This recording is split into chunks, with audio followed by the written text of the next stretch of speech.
এবার পদত্যাগ করতে বাধ্য হলেন স্বরাষ্ট্রমন্ত্রী সালাউদ্দিন আহমেদ। লাস্টে দেখবো তারেক রহমান স্বরাষ্ট্রমন্ত্রী সালাউদ্দিন আহমেদের উপর ক্ষেপে গিয়ে তাকে বহিষ্কারের ঘোষণা দিয়েছে। স্বরাষ্ট্রমন্ত্রী সালাউদ্দিন আহমেদকে অবশেষে স্বরাষ্ট্র মন্ত্রণালয় থেকে বিদায় নিতেই হলো। অবশেষে একটা বিশেষ কারণে এই মন্ত্রণালয় থেকে সালাউদ্দিন আহমেদকে বিদায় নিতে হলো। কারণটা কি? স্বরাষ্ট্র মন্ত্রণালয় থেকে সরিয়ে দেওয়া হলো সালাউদ্দিন আহমেদকে। সাম্প্রতিক সময়ে বেশ সমালোচনার পরিপ্রেক্ষিতে এটা ঘটলো। 5ই আগস্টের পর থেকে যার প্রতাপ দেখে অনেকেই ভেবেছিলেন বিএনপিতে তারেক রহমানের পর তিনি হয়তো সবচেয়ে ক্ষমতাধর ব্যক্তি। সেই সালাউদ্দিন আহমেদকে কেন এভাবে ডানা ছেটে দেয়া হলো, কেন তাকে সরিয়ে দেয়া হলো? র অফিসারদের পায়ে ধরার যে অভিযোগ সুবীর ভৌমিক করেছেন, তার পেছনের আসল রহস্য কি? সালাউদ্দিনের এই অভাবনীয় পতনের পেছনের বাংলাদেশের স্বরাষ্ট্রমন্ত্রী জনাব সালাউদ্দিন আহমেদের বিরুদ্ধে রয়ের কাছে অনুরোধ করে, রয়ের দালালিত্ব গ্রহণ করে সালাউদ্দিন আহমেদ ভারতে নিরাপদে থেকেছেন, শিলংয়ে থেকেছেন, একটা উন্নত জীবনযাপন করেছেন। নইলে রয় যদি বাংলাদেশে তাকে পুশব্যাক করতো তাহলে র্যাব হয়তো ইলিয়াস আলীর মতো মেরে যেত।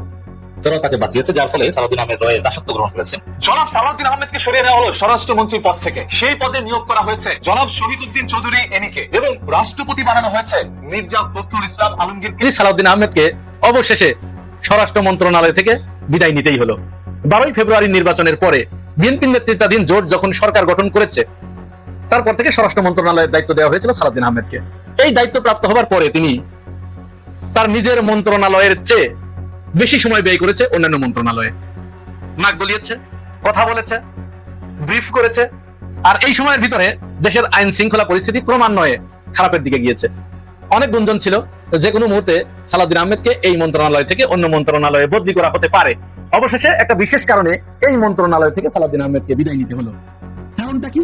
স্বরাষ্ট্র মন্ত্রণালয় থেকে সালাউদ্দিন আহমেদকে সরানোর সিদ্ধান্ত বিএনপি তখন নিয়েছে সুবীর ভৌমিক বোমা ফাটানোর মতো একটি কথা বলে ফেলেছেন। বাজারে একেবারে এমন একটা কথা বলে ফেলেছেন যেটা বিএনপির জন্য হজম করা খুব কঠিন হয়ে গেছে।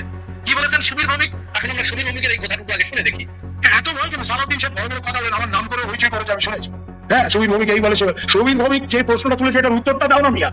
তুমি 7 বছর ইন্ডিয়াতে কেন বসেছিলে? তখন ইন্ডিয়ার পায়ে ধরো নাই? Don't send me back. I will get killed by the Arab army. That rapid action battalion has thrown me into Indian territory. They will kill me. তুমি রয় লোকের পায়ে ধরে বলো নাই? সুরেশ কালুর পায়ে ধরে নাই যে শিলং স্টেশন চিফ ছিল? সব বড় বড় কথা বললে না, এভরিথিং উইল কাম আউট। সব মিয়ার কার কোথায় টিকিট বাঁধা আছে আমরা জানি। উই নো ইট। সালাউদ্দিন আজকে বড় বড় কথা বলতেছে। আমাদের রয়ের সুরেশ কালুরা তখন শিলং স্টেশনের পায়ে ধরছে রীতিমতো। They don't send me back. They will kill me. Subir ভৌমিকের এই বক্তব্যের পরেই কিন্তু মূলত বিএনপি নড়ে চড়ে বসেছে। এবং বলা চলে আমরা যেটা দেখেছি, বাহ্যিক চাল চলন, আচার আচরণ বিশ্লেষণ করে রাজনৈতিক বিশ্লেষকরা যেটি বলছে, সুবীর ভৌমিকের এই বক্তব্যের পরেই কিন্তু বিএনপির ভিতরে বড় ধরনের একটা কানাঘোষা শুরু হয়ে গেছে। তারা দলের ভিতরে এই ব্যাপারে আলোচনা এবং সমালোচনায় মেতে উঠেছিল যে এটা তাহলে কি বললেন তিনি, যেহেতু তিনি এই কথা বলে ফেলেছেন। এবং বাহ্যত দেখা যাচ্ছিলেন স্বরাষ্ট্র মন্ত্রণালয়ের ব্যাপারে স্বরাষ্ট্রমন্ত্রী সালাউদ্দিন আহমেদের একটু উদাসীনতা ভাব, একটু অনীহা ভাব এরকম, এবং তিনি অন্যান্য জায়গায় একটু বেশি ইফোর্ট দিচ্ছিলেন। এইখানে তিনি অতটা দৌড়ঝাঁপ যেরকম করা দরকার। আমরা অন্তর্বর্তীকালীন সরকারের সময় ওই যে অসুস্থ মানুষটা যিনি মেজর জাহাঙ্গীর, তিনি কিন্তু তাকে কিন্তু অনেক দৌড়াদৌড়ি আমরা করতে দেখেছি। তিনি কতটুকু পেরেছেন সেটা আলাদা ব্যাপার, কিন্তু তার আন্তরিকতার ঘাটতি ছিল এই কথা আমরা বলতে পারি না। কারণ তিনি ঈদের দিন ঈদের নামাজ পড়ে দৌড়িয়েছেন বেরাকে বেরাকে, প্রত্যেকটা জায়গায় জায়গায় তিনি দৌড়িয়েছেন। আইন শৃঙ্খলা পরিস্থিতি স্বাভাবিক রাখার জন্য হেন কোনো প্রচেষ্টা নাই যা তিনি করেন নাই। তার সাধ্যের অতিরিক্ত তিনি করার চেষ্টা করেছেন। কিন্তু একটা নির্বাচিত সরকার যখন ক্ষমতায় এসেছে, তারপরে কিন্তু আমরা বিশেষ করে সালাউদ্দিন আহমেদকে আমরা ওইভাবে দৌড়ঝাঁপ পারতে দেখিনি। স্বরাষ্ট্র মন্ত্রণালয় নিয়ে একটা গুরুত্বপূর্ণ, এত গুরুত্বপূর্ণ একটা বিষয়, এখানে তাকে আমরা ওইভাবে ইফোর্ট দিতে দেখিনি। বরং তিনি আইন মন্ত্রণালয় নিয়ে কথা বলেছেন, ধর্ম মন্ত্রণালয় নিয়ে কথা বলেছেন, অর্থ মন্ত্রণালয় নিয়ে কথা বলেছেন, বিভিন্ন বিষয়ে তিনি নিজের পাণ্ডিত্য জাহির করেছেন। যার কারণে সরকার হয়তো চাচ্ছিল যে তাকে এখান থেকে সরানো দরকার। মৌকা যখন পেয়ে গেল, সুযোগ যখন একটা চলে আসলো, বিএনপির মহাসচিব রাষ্ট্রপতি পদে চলে যাবার জন্য এই পদ শূন্য হবার কারণে স্বরাষ্ট্র মন্ত্রণালয় থেকে তাকে সরিয়ে স্থানীয় সরকার এবং এলজিআরডি মন্ত্রণালয়ে তাকে দেয়া হলো। যদিও বাজারে একটা কানাঘোষা শুরু হয়েছে যে এই স্বরাষ্ট্র মন্ত্রণালয় থেকে এলজিআরডি মন্ত্রণালয়ে যাবার আগে এই খবর চাউর হবার পরপরেই স্বরাষ্ট্রমন্ত্রীর ছেলের প্রতিষ্ঠানকে 40,000 কোটি টাকার 2টি সেতু প্রকল্পের কাজ পাইয়ে দেওয়া হয়েছে। এটা কিন্তু বাজারে ইতিমধ্যেই চাউর হয়ে গেছে এই খবর। আচ্ছা, এখন তাহলে সালাউদ্দিন আহমেদ যেহেতু এই মন্ত্রণালয় থেকে চলে যাচ্ছেন, তাহলে স্বরাষ্ট্র মন্ত্রণালয় ফাঁকা হলো। এইখানে কাকে দেওয়া হবে? এইখানে যাকে আনা হচ্ছে তিনি বর্তমান বিএনপির পানি সম্পদ মন্ত্রী শহীদউদ্দিন চৌধুরী। এই নোয়াখালীর মানুষ তিনি। তিনি একসময় ছাত্র দলের কেন্দ্রীয় সভাপতি ছিলেন, তুখোর ছাত্র নেতা। পানি সম্পদ মন্ত্রণালয়ে তিনি ভালোই দায়িত্ব পালন করেছিলেন। কিছু কথা তিনি বেশ তিস্তা প্রকল্পের ব্যাপারে, পদ্মা ব্যারাজের ব্যাপারে তিনি অনেক গুরুত্বপূর্ণ ভূমিকা পালন করেছেন এবং অনেক গুরুত্বপূর্ণ কিছু কথা তিনি বলেছেন। তার এই কথাগুলোর কারণে মানুষ স্বাভাবিকভাবেই একটু হাঁপ ছেড়ে বাঁচছিল যে হয়তো আমরা দীর্ঘদিন পরে ভারতের যে পানি আগ্রাসন এইখান থেকে বের হওয়ার মতো একজন নেতা পেয়েছি। যদিও কতটুকু করেছেন কি করতে পেরেছেন সেটা পরের আলাপ, কিন্তু তিনি কথা বলেছেন। আচ্ছা, এই শহীদুদ্দিন চৌধুরী এনিকে স্বরাষ্ট্র মন্ত্রণালয়ে আনা হয়েছে, তাকে পূর্ণ স্বরাষ্ট্র মন্ত্রণালয়ের দায়িত্ব দেওয়া হয়েছে। যিনি ছিলেন সরকারের অন্যতম প্রভাবশালী মন্ত্রী, যিনি নিজের মন্ত্রণালয়ের গণ্ডি পেরিয়ে একই সাথে প্রধানমন্ত্রী এমনকি আইন মন্ত্রীর ভাষায়ও কথা বলতেন, সেই প্রবল পরাক্রমশালী স্বরাষ্ট্রমন্ত্রী সালাউদ্দিন আহমেদকে হঠাৎ করেই সরিয়ে দেওয়া হলো তার পদ থেকে। তার জায়গায় স্বরাষ্ট্র মন্ত্রণালয়ের মতো একেবারে হট সিটে বসানো হলো পানি সম্পদ মন্ত্রী শহীদুদ্দিন চৌধুরী অ্যানিকে। 5ই আগস্টের পর থেকে যার প্রতাপ দেখে অনেকেই ভেবেছিলেন বিএনপিতে তারেক রহমানের পর তিনি হয়তো সবচেয়ে ক্ষমতাধর ব্যক্তি। সেই সালাউদ্দিন আহমেদকে কেন এভাবে ডানা ছেটে দেওয়া হলো, কেন তাকে সরিয়ে দেওয়া হলো তুলনামূলক কম গুরুত্বপূর্ণ এলজিআরডি মন্ত্রণালয়। অন্যদিকে ভারতের মাটিতে বসে প্রবীণ সাংবাদিক সুবীর ভৌমিক সালাউদ্দিন আহমেদকে নিয়ে এমন কি বিস্ফোরক দাবি করলেন যা শুনে চোখ কপালে উঠেছে খোদ রাজনৈতিক বিশ্লেষকদেরও। র অফিসারদের পায়ে ধরার যে অভিযোগ সুবীর ভৌমিক করেছেন তার পেছনের আসল রহস্য কি? দেশের রাজনীতি, তারেক রহমানের মাস্টার স্ট্রোক এবং সালাউদ্দিনের এই অভাবনীয় পতনের পেছনের সমস্ত অজানা গল্প জানতে ভিডিওটি না টেনে একেবারে শেষ পর্যন্ত দেখার অনুরোধ রইল। দেশের 23তম রাষ্ট্রপতি হিসেবে মির্জা ফখরুল ইসলাম আলমগীরের নাম ঘোষণার পর থেকেই মন্ত্রিসভায় একটি বড় ধরনের রদবদলের আভাস পাওয়া যাচ্ছিল। যেহেতু মির্জা ফখরুল ইসলাম আলমগীর স্থানীয় সরকার পল্লী উন্নয়ন ও সমবায় বা এলজিআরডি মন্ত্রণালয়ের দায়িত্বে ছিলেন, তাই তার পদত্যাগের পর স্বাভাবিকভাবেই এই পদটি শূন্য হয়ে যায়। আর ঠিক এই সুযোগটি কাজে লাগালেন বিএনপির চেয়ারম্যান ও প্রধানমন্ত্রী তারেক রহমান। শূন্য হওয়া এলজিআরডি মন্ত্রণালয়ে তিনি বসিয়ে দিলেন সালাউদ্দিন আহমেদকে। আর সালাউদ্দিনের ছেড়ে দেওয়া সবচেয়ে স্পর্শকাতর এবং চ্যালেঞ্জিং স্বরাষ্ট্র মন্ত্রণালয়ের দায়িত্ব তুলে দিলেন শহীদ উদ্দিন চৌধুরী অ্যানির কাঁধে। কাগজে কলমে এটি একটি সাধারণ দফতর পুনর্বন্টন মনে হলেও রাজনীতির ভেতরের খবর যারা রাখেন তারা খুব ভালো করেই জানেন এটি আসলে সালাউদ্দিন আহমেদের ব্যর্থতার এক বিশাল আমলনামার চূড়ান্ত ফলাফল।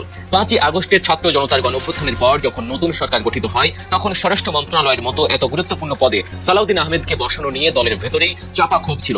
রুহুল কবির রিজভী, ডক্টর খন্দকার মোশাররফ হোসেন, নজরুল ইসলাম খান, ডক্টর আব্দুল মঈন খানের মতো অসংখ্য ত্যাগী, বর্ষিয়ান এবং চরম দুঃসময়ে দলের হাল ধরে রাখা নেতারা যখন অনেকটাই কোণঠাসা, তখন দীর্ঘ সময় ভারতের শিলংয়ে বসে থাকা সালাউদ্দিন আহমেদকে এই হট সেট উপহার দেওয়াটা অনেকেই মেনে নিতে পারেননি।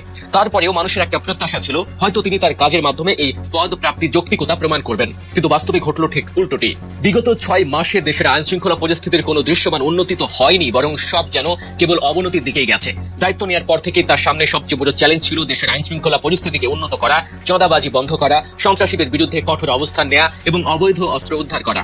মার্চ মাসে তিনি পুলিশকে নির্দেশ দিয়েছিলেন চাঁদাবাজ ও অস্ত্রধারী সন্ত্রাসীদের তালিকা করে ব্যবস্থা নেওয়ার। মে মাসে আইন শৃঙ্খলা বাহিনী দেশব্যাপী বিশেষ অভিযানও শুরু করে। ঢাকা মেট্রোপলিটন পুলিশ 1254 জন চাঁদাবাজের একটি তালিকাও তৈরি করে।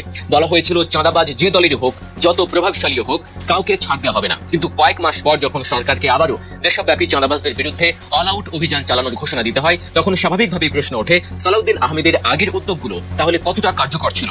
মানুষ আসলে পরিসংখ্যান বা লম্বা চওড়া রাজনৈতিক বক্তব্য দেখতে চায় না। সাধারণ মানুষ চায় রাতে নিরাপদে বাড়ি ফিরতে, ব্যবসায়ীরা চান চাঁদাবাজির ভয় ছাড়া স্বাধীনভাবে ব্যবসা করতে। কিন্তু সালাউদ্দিন আহমেদের শাসন আমলে আমরা কি দেখলাম?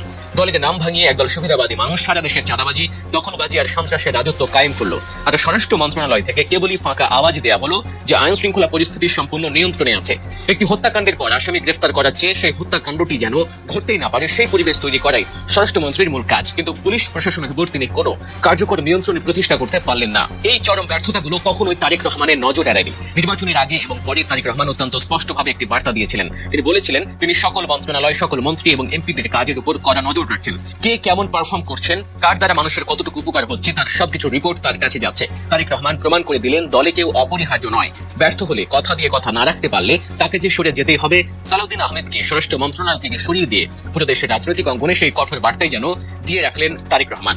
তবে সালাউদ্দিন আহমেদের এই রদবদলের খবরের মাঝে একেবারে বোমা ফাটিয়েছেন ভারতের বর্ষিয়ান সাংবাদিক সুবীর ভৌমিক। 5ই আগস্ট ঘটার পর নির্বাচনে যখন সালাউদ্দিন আহমেদ স্বরাষ্ট্রমন্ত্রী হিসেবে ক্যামেরার সামনে বসে বড় বড় কথা বলছিলেন, ভারত বিরোধী নানা কড়া বক্তব্য দিচ্ছিলেন, তখন সুবীর ভৌমিক একটি ভিডিও বার্তায় সালাউদ্দিনের অতীত নিয়ে চরম বিস্ফোরক কিছু তথ্য সামনে আনেন। সুবীর ভৌমিকের একটি ভিডিও সোশ্যাল মিডিয়ায় ছড়িয়ে পড়ে, যেখানে সুবীর ভৌমিক সরাসরি সালাউদ্দিন আহমেদকে উদ্দেশ্য করে বলেন, এত ভয় কেন? সালাউদ্দিন সাহেব বড় বড় কথা বলছেন, আমার নাম করে হইচই করেছেন শুনেছি। তিনি প্রশ্ন তুলেছেন। সুবীর ভৌমিক এই বলে সেই বলে, সালাউদ্দিন সাহেব আপনি তো আমার কোনো প্রশ্নের উত্তর দিচ্ছেন না। আপনি 7 বছর ভারতে কেন বসেছিলেন? তখন ইন্ডিয়ার পায়ে ধরেন নাই? কেন বলেননি যে আমাকে দেশে ফেরত পাঠিয়ে দিন? আপনি তো তখন ভয়ে কাঁপছিলেন। আপনি বলেছিলেন আমাকে দেশে ফেরত পাঠাবেন না, তাহলে র্যাব আমাকে মেরে ফেলবে, র্যাপিড অ্যাকশন ব্যাটালিয়ন আমাকে ভারতের সীমানায় পেলেই খুন করবে। সুবীর ভৌমিক এখানেই থামেননি। তিনি ভারতের গোয়েন্দা সংস্থা রয়ের কর্মকর্তাদের সাথে সালাউদ্দিনের গোপন আঘাতের কথাও ফাঁস করে দেন। তিনি অত্যন্ত ক্ষোভের সাথে বলেন, আপনি কি তখন রয়ের লোকদের পায়ে ধরে বলেন নাই আমাকে বাঁচান? সুরেশ কালেরার পায়ে ধরেন নাই? যে তখন শিলংয়ের স্টেশনের চিফ ছিল, এখন এত বড় বড় কথা বলছেন। আপনাদের সব কুকীর্তি তো আমাদের জানা আছে, কার কোথায় কি টিকিট বাঁধা আছে আমরা সব জানি। সালাউদ্দিন আজকে বড় বড় কথা বলতেছেন, কিন্তু সেদিন আমাদের রয়ের সুরেশ কালদার পায়ে ধরে রীতিমতো কেঁদেছিলেন যাতে তাকে বাংলাদেশে ফেরত পাঠানো না হয়। সুবীর ভৌমিকের এই বক্তব্য দেশের রাজনীতিতে রীতিমতো তোলপাড় সৃষ্টি করেছে। যে মানুষটি আজ দেশের অন্যতম প্রধান নীতি নির্ধারক হিসেবে হুঙ্কার ছাড়ছেন, তিনি ভারতের মাটিতে বসে নিজের প্রাণ বাঁচাতে ভারতীয় গোয়েন্দা সংস্থার কর্মকর্তাদের পায়ে পড়েছিলেন। এমন অভিযোগ যদি সত্যি হয়, তবে তা দেশের সার্বভৌমত্ব এবং স্বরাষ্ট্র মন্ত্রণালয়ের মতো স্পর্শকাতর জায়গার জন্য কতটা হুমকি স্বরূপ ছিল তার বলার অপেক্ষা রাখে না। একদিকে দেশের ভিতরে আইন শৃঙ্খলা রক্ষায় চরম ব্যর্থতা, অন্যদিকে ভারতীয় গোয়েন্দাদের সাথে অতীতের এমন লজ্জাজনক আঘাতের অভিযোগ। সব মিলিয়ে সালাউদ্দিন আহমেদের আমলনামা এতটাই ভারী হয়ে গিয়েছিল যে তাকে হট সিট থেকে সরানো ছাড়া তারেক রহমানের সামনে আর কোনো বিকল্প ছিল না। এখন সবচেয়ে বড় প্রশ্ন হলো, নতুন স্বরাষ্ট্রমন্ত্রী শহীদ উদ্দিন চৌধুরী এনি কি পারবেন এই পরিস্থিতির পরিবর্তন করতে? পানি সম্পদ মন্ত্রণালয় থেকে তাকে একেবারে সরাসরি স্বরাষ্ট্র মন্ত্রণালয়ের মতো জটিল জায়গায় নিয়ে আসা হয়েছে। তার সামনে এখন বিশাল পাহাড় সম চ্যালেঞ্জ। সালাউদ্দিন আহমেদ যে কাজগুলো করতে চরমভাবে ব্যর্থ হয়েছেন, পুলিশ প্রশাসনকে যেভাবে দলীয় প্রভাবমুক্ত করতে পারেননি, চাঁদাবাজদের সিন্ডিকেট যেভাবে ভাঙতে পারেননি, এনিকে এখন সেই অসমাপ্ত কাজগুলোই করে দেখাতে হবে। জনগণ আর কোনো অজুহাত শুনতে চায় না, তারা চায় রাস্তায় নিরাপত্তা, ব্যবসায়িক প্রতিষ্ঠানের চাঁদামুক্ত পরিবেশ এবং একটি পেশাদার পুলিশ বাহিনী। এনি কি পারবেন তারেক রহমানের আস্থার প্রতিদান দিতে, নাকি তিনিও হারিয়ে যাবেন ব্যর্থ মন্ত্রীদের